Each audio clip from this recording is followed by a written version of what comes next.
Bună! Astăzi te voi învăța cum să-ți măsori corect glicemia. În această perioadă evităm vizitele la doctor și ignorăm semnele pe care organismul nostru ni le transmite. Alimentația noastră este formată din glucide, din lipide și din proteine. Glucidele sunt reprezentate într-o proporție mare de glucoză.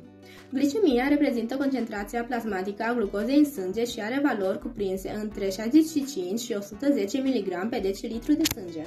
Pentru măsurarea corectă a glicemiei vom avea nevoie de glucometru. Acesta se poate cumpăra de la farmacii sau de la magazinele de specialitate.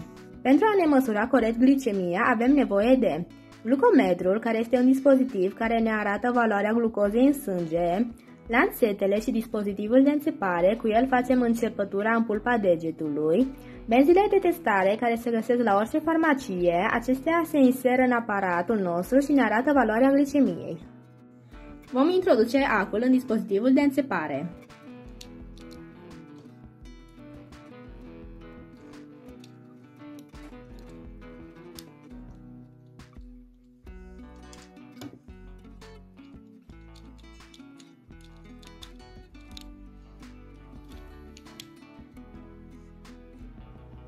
Vom mai avea nevoie de alcool sanitar și de vată pentru a dezinfecta pulpa degetului.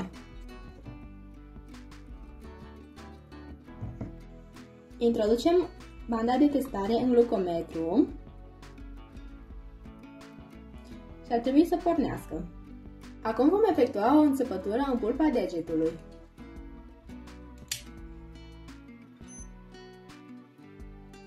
Picătura cu sânge o vom așeza pe banda de testare a glucometrului. Așteptăm să vedem cât este valoarea.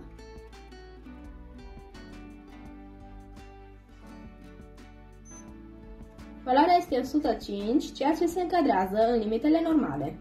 Dacă valoarea glicemiei depășește limitele normale, atunci avem de-a face ori cu o hipoglicemie, ori cu o hiperglicemie. Hiperglicemia, dacă are valori constante de peste 200 de mg pe decilitru, s-ar putea să avem de-a face cu diabetul zaharat. Pentru aceasta ar trebui să consultăm medicul specialist sau medicul de familie.